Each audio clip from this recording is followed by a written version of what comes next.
Hi, so I'm Karen Mansfield and I work at the University of Oxford, and I work with Mina Fazell and have been for the last couple of years. We started working together on a Pathfinder project together with a few other researchers in the department, and we were thinking about how to collect really important real world data, about how to link data, and so these are some of the things that we've been working on. So today I want to present some of the results from the OxWell School Survey, which is a survey which we essentially kind of inherited from Gloucestershire County Council, or rather we took a survey that had been running in Gloucestershire County Council and adapted it to meet our own research interests, and started running it in Oxfordshire last year. Okay, so OxWell School Survey is a cross-sectional survey of school pupils, and we do on repeated years. So to some extent, we can make comparisons between years. We started in 2019 in Oxfordshire, and then 2020 during the partial school closures this year, and we've got some more already planned for 2021 and 2022 in Oxfordshire and some of the counties that are already working with us. So the survey is for years 4 to 13, so age 8+, and it includes further education colleges. And we've got 3 age-matched versions. So we've got one which is primary to year 7, one which is year 8 to 11, and one which is year 12 and 13. So it includes validated measures of wellbeing, the WEMWEBs, and also ARCADs to measure depression and anxiety for the older pupils. We've got a few key demographics such as age, gender, free school meals, and then we ask a lot about lifestyle factors, so sleeping, eating, exercising, and online behaviour. Risk factors, again, mostly for the, most of these are just for the older pupils, so bullying, alcohol, smoking, and drugs. We ask about support factors such as friendship and support from family and from school. Indices of vulnerability like self-harm and reporting or witnessing domestic abuse. And then we also ask a lot about school and learning factors such as attitudes and behaviour and missing school. And this is partly because one of the main aims of the survey is not just to collect the data and use it for our own analyses, but also to feed that back to the schools and local authorities who participate, so they get access to the data online. And so what we did in June 2020 is we were worried that we wouldn't be able to run the survey because of the lockdown. And so we had to adapt it so that people could log in either from home or from school. And then we added some questions specifically addressing the impact of the partial school closures, such as the effects of lockdown on well-being, social isolation, and we asked people how often they were attending school, as well as how often their parents were going to work. And then here is a range of some of the factors that we ask about, which I've just gone through. So our survey population, like I said, is years 4 to 13. And at the moment, we've been working with 12 local authorities in Southern England, primary and secondary schools, further education colleges, so sometimes the pupil is a little bit older, and both maintained and independent schools.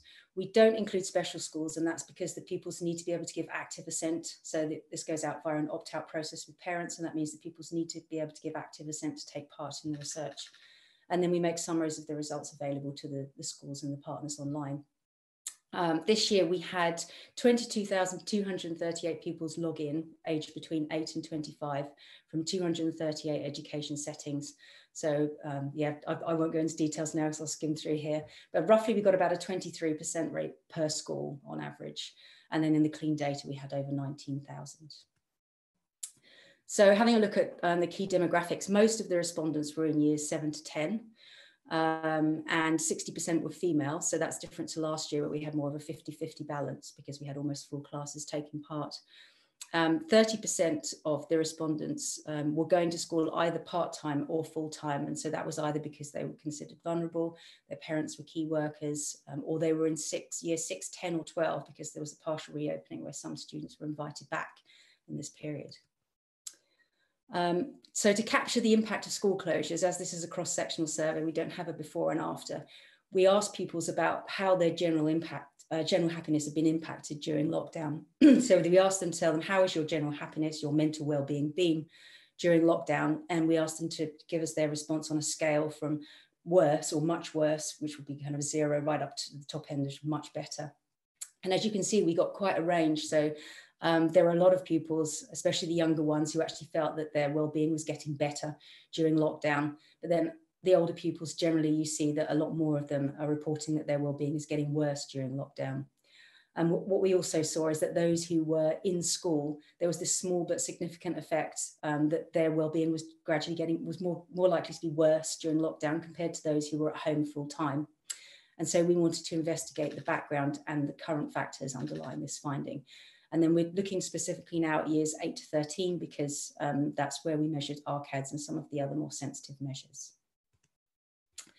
So, for example, some of the background demographics, which you can see differ between the groups. We saw, for example, that the darker bar here is those who are at school, and the lighter bar is those who are at home. And you can see that those who are at school were more likely to not be living with both parents, for example, more likely to be eligible for free school meals, and more likely to have previously accessed mental health care as well. And then the eligibility for free school meals percentage was similar to what you would expect in the schools that took part. So we're not saying we can generalise to all of Southern England, or and certainly not to the UK, but for the schools that took part, it was fairly similar. In terms of the prevalence, so we use the online guidance here for calculating the T-scores for depression, anxiety, and depression-anxiety combined. And then we use the cutoff of having a T-score over 70. And we looked at the percentage in each of the groups who had this T-score over 70. And you can see, for example, that again, the ones who were at school were more likely to have clinical depression, so diagnosable depression, more likely to have diagnosable anxiety, and combined as well. If you look at how the relationship between those outcomes is, so you can see here, we've got on the bottom here, we've got that's the total T-score. So these are the actual, not the raw, but the T-scores for the RCADs, and this is the combined depression anxiety, just as a demonstration, but we saw this with all three RCADs measures. Then you can see that those, for example, who are scoring more highly on the T-score, so more likely to have depression or anxiety, are generally reporting their well-being to have got worse during lockdown, and those who have lower scores for depression, anxiety, or reporting less symptoms are more likely to report that their well-being has got better during lockdown. So then we investigated some of these background factors and the extent to which this had an impact on their risk for depression, anxiety. And so here I'm just reporting the combined, this figure just reports the combined, but you can see, for example, that the strongest factor was past access to mental health support. So if they previously accessed mental health support, then they were 4 times as likely to have a current above threshold T-score for depression or anxiety. And then those, for example, who were female, again, they had almost 3 times as likely to have depression or anxiety. And then being in year 10 or 12, so one of those school years that have been invited back because they've got key examinations coming up, also had a strong effect. So not living with both parents was related to depression. So you were more likely to have depression if you weren't living with both parents, but free school meals didn't have a significant effect. So then we wanted to look at which factors are actually changing. So more kind of addressing the question of why these pupils are more at risk. And so once we controlled for some of these background factors, which I've presented, such as gender, year group, eligibility for free school meals, living situation, and past access to care, then still you can see that the pupils who are at school are again more likely to have depression, more likely to have anxiety, and more likely to have perceived their mental well-being to have got worse during lockdown. And then the next models, we wanted to test a whole range of factors which we thought might be playing an important role during lockdown, because we've got so many measures in the survey. So we had to make a selection based on some of the predictions that were available and some of our own predictions, and then look at how this differed between groups. So again, here we're testing the interaction between those factors, and then which group they're in, whether they're at home full time or whether they've been allocated a place at school. And so here I'm going to focus on the results for the perceived change to well-being, so whether they're reporting feeling worse or better during lockdown. So just to be clear, all of these effects were actually significant, or had a significant impact on change to well-being during lockdown, but we said standardise our continuous measures, so that makes it possible to compare them. And so what you can see here is that some of the factors had stronger effects than the others. So for example, how safe they feel at home, how much support they get with learning at home, how easy it is to access mental health support at school, were all very strong factors. And then where you see the asterisks, this is where you see this significant interaction. So for example, those who were in the group at school, then that having that support at school was more important, had a stronger effect. And then the same with how safe they feel at school, which is perhaps understandable. And the same with access to mental health support at school. And one thing that was actually noticeable is that the pupils at home actually reported finding it easier to access mental health support at school.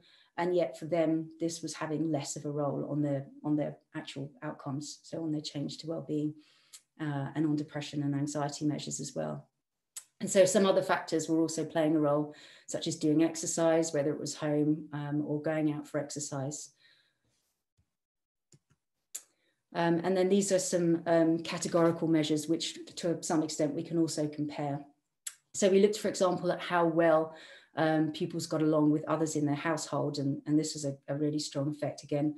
So we compared it to a reference level of those who said they got on well with others in their household, and we looked at those who said they got on well mostly, and those who said they didn't get on well. And so as you can see, those who didn't get on well with other members of their household, this had a really negative impact on their well-being during lockdown.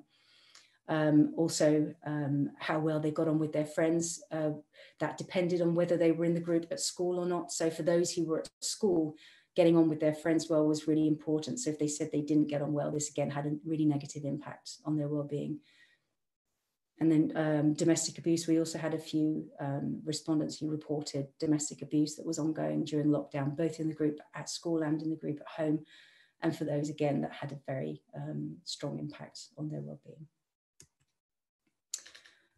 We then tested a few behavioural factors. And so one of the most interesting ones actually is how much time pupils were spending on their schoolwork during lockdown. And so as you can see, if they spent 0 hours or 1 hour, again, this was also significant, but especially if they weren't spending any time on their schoolwork, then this was associated with very poor well-being.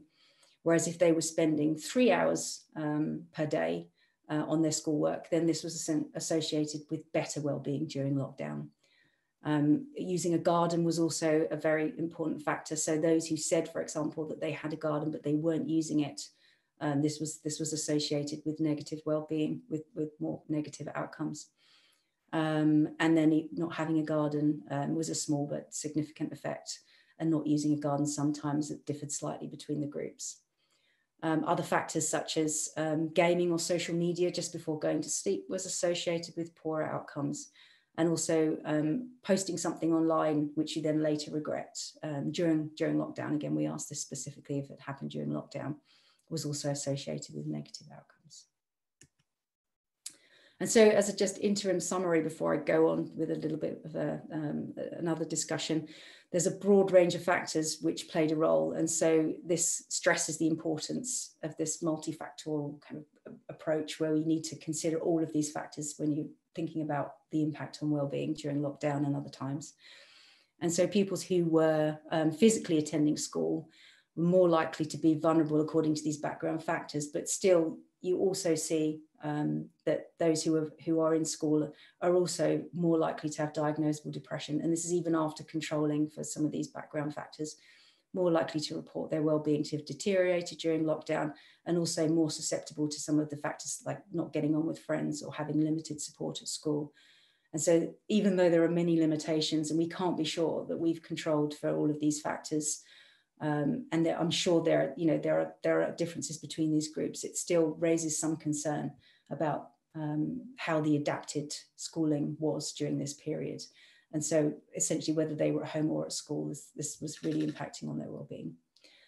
And now just because I want to put this into a little bit of context because of the focus of the meeting. And so one of the other questions which I'm specifically interested in is how young people feel about their data being shared for research. And so we actually asked young people, it's the same young people who took part in the survey, in the future, other surveys, we explained to them data linkage and said other surveys similar to this one might ask you to fill in a code name so that researchers could link your answers to other information from your school or college or health records, which is not possible for this survey. And nobody from your school or family would know your answers to the questions, but researchers would have more information to help understand how to keep children and young people happy and safe at school or college. And then we asked them 2 questions. We asked them if they'd mind if their answers could be linked like this. And we also asked them if they would change any of their responses if their data could be linked like this. And so reassuringly, if you look at all of the responses from all of the pupils who answered this question, you can see that most of them really didn't mind at all. They said not at all or not much. And there were some who minded a bit or quite a lot, but very few who minded a great deal. However, if you then zoom in to look at those participants who scored above threshold on the depression or anxiety measures, and so this is pupils in years 8 to 13, then you see that pattern changes. And so again, you see that now there's actually more of them who do mind about data linkage and who would have answered those questions differently. If you then zoom in again and look at those, for example, who report having deliberately self-harmed, again, you see this more broad mix. So you see that a lot of them wouldn't change any of their answers, but there's also a lot of them who would. And then if you zoom in even further and you look at the small number who reported both feeling unsafe at home and domestic abuse actually happening during lockdown, then you see that in fact, over 37% of those, I mean, granted this is a very small number, would have changed their responses to the questions if they knew that the data could be linked to other information on them. And so this is something that we're trying to get to the bottom of, to find out which kind of data you can collect and for linkage and still try to get these honest answers and this reliable data. So I guess, yeah, just summing up and conclusions, results to some of the more sensitive measures, it looks like these might be less reliable if participants know that their responses can be linked. And of course, with GDPR and in the interest of transparency, we do have to be clear to pupils about what's going to happen to the data and who we're intending to share it with. And so the other ongoing analyses within our team, apart from the ones which I've just presented, are to identify and collect the most relevant selection of measures that we could link with school health and social care data. We're also creating weights to facilitate comparison with the data that we collected in 2019 and then in 2021, for example, and other data collections, and hopefully working with some of the local authorities to make similar comparisons to their data, where, for example, they've collected measures of well-being and self-harm and many of the measures that we've also collected here.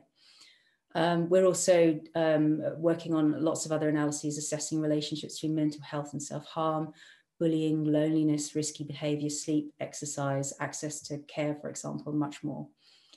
And so our general goal is to work with researchers. So we've got a lot of collaborators now as well who we're working with, and gradually this seems to be increasing, which is great. But also working with schools, local authorities, CAMS teams, clinical commissioning groups, and trying to use the research to guide intervention and prevention. So trying to feed it back in. So as soon as we have results, then we try to make sure that we present it to people who are actually in the field and can actually put this to use as quickly as possible. So thank you very much, and I look forward to the discussion.